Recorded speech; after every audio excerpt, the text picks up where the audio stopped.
Hello everyone and welcome back to another Omae Cruise video. So we are back for the level 90 auto team against PKA Adventures Bonney. So of course this is not the final boss. I'm gonna have a separate video for the Hancock fight and then another video against the final boss, Big Mom. So I do have teams for all three at level 90 of course.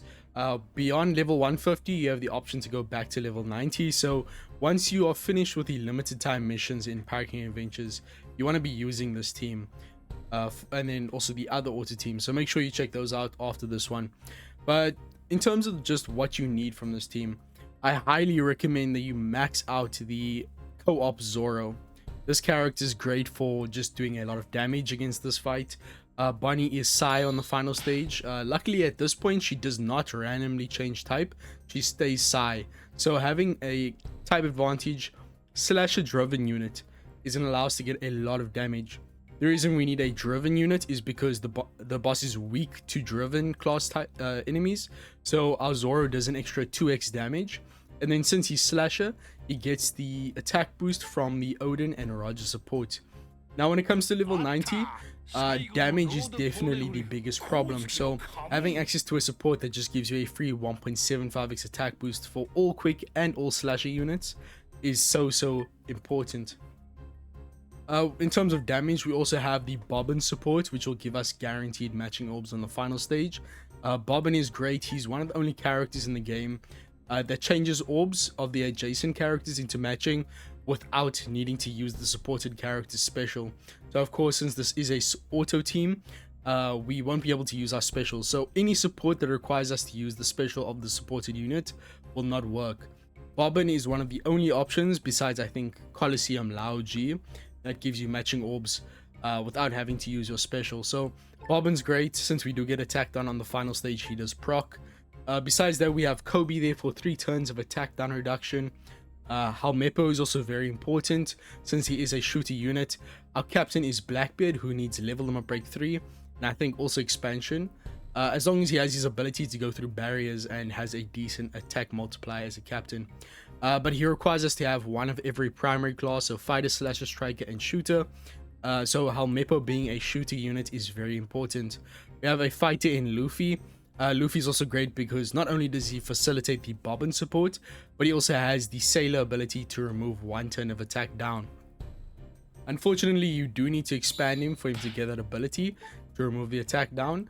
But if you don't have that, you could just use the mod 2 Grantosaurus ship for the 1 turn of extra attack down reduction. So you need either the Grantosaurus ship, or you can use the limit break expanded PKA Adventures Luffy, who I don't think needs to be expanded. I mean super evolved. You do need the expansion if you don't have this ship. You could also use the Sunnygo ship, I think this one, the one that reduces a turn of attack down. I think it's the regular model. No, it's the coated one. Let me see if I can find it. Where is it now? So this model here, you can use this guy. So there's turn of bind reduction and then a turn of attack down reduction. So you only need mod 1 on this ship if you're using it, but for the Grantosaurus ship you need the second mod. But honestly, just use the limit break expanded Luffy. He's a worthy character for investing in. That turn of attack down is really nice. He also has a great special, so in other content he's also really good. Besides that, we have the Shimotsuke and Yamato. So we do actually get hunger stacks in this quest, so you either need Yamato or you need Luffy, the PKA Adventures Luffy. Both of them reduce hunger stacks. We only get 2 stacks, so Luffy is enough. You don't need Yamato. But the Shimotsuke is really good for giving you an orb boost of 1.75x on the final stage. No replacement for such a support unit. Yamato's support abilities of the Treasure Map Recruit Samurai are the best option when it comes to damage on auto teams. In terms of chain, we have a 0.7 chain boost from YT Bay. She also removes an extra turn of attack down, which allows us to not need both the ship and Luffy's Sailor ability. We get 6 turns of attack down reduction with this team. There's only 5 turns in the final stage. And of course, Yamato is also great in her 6-star form. Being an inst-driven unit, she has the class advantage and type advantage.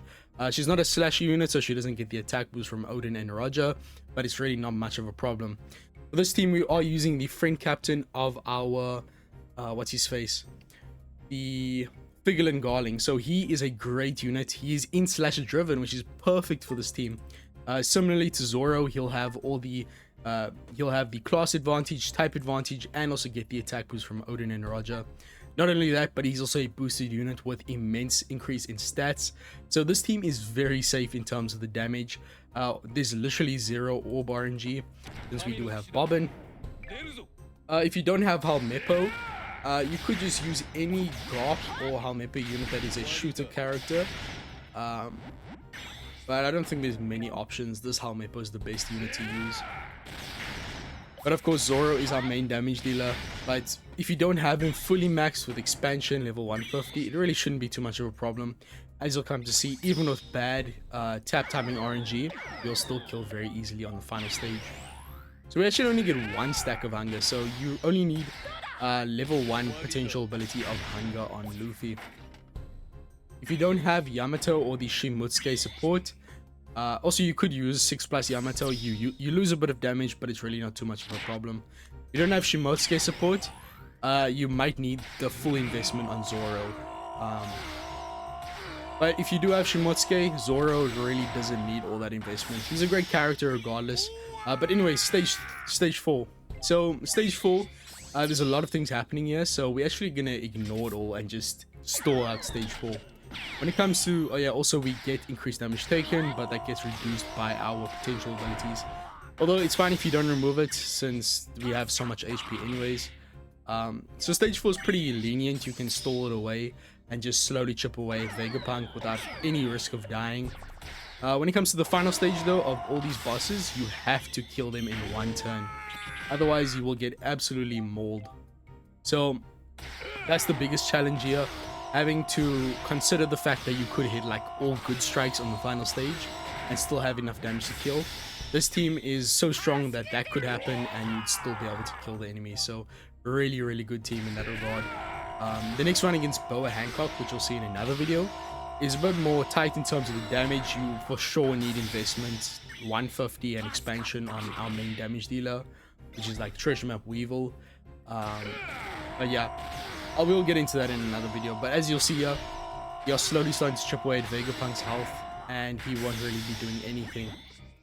The final stage is very important. The enemy has threshold and damage reduction. Since we have all of our primary classes, Blackbeard will allow us to go through those defensive effects. Now it's very important that you use Blackbeard and not someone like Carrot. The reason is that Carrot's captain ability will expire because we're taking so long to stall on stage 4. So when we reach the final stage, Carrot will no longer be going through enemy defensive effects.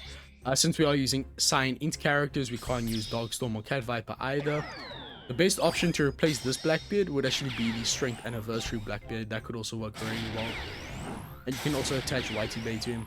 We have 0.7 chain boost, a 1.75x attack boost, 1.75x orb boost, all the attack down reduction, and guaranteed matching orbs. As you can see there, Zoro takes half, and then it's a very easy swipe from our Figurlin Garling. So thank you guys for watching. I'm very happy with how this team turned out, and of course, as you'll see, we'll get some extra rewards for clearing this boss in the middle of the map. So this is great for not only getting the base turtles from the match, but also getting you a bunch of extra tickets, Heim turtles, and also cola from the rewards. Sometimes you can even get lucky and get, for instance, 4 Heim turtles, and I got that in the previous run. So there's a lot of different great options that you can get from here. I'm pretty sure there's also a very low chance that you could get a rainbow gem or a super cola, so it's definitely worth farming these. I'll pick the rainbow turtles. So I'll see you guys in the next one. Make sure to check out my other teams for the Hancock fight, and then also for the final fight against Big Mom. Until then, make sure you like and subscribe for more content like this in the future. I'll see you all in the next one. Peace, and I'm out.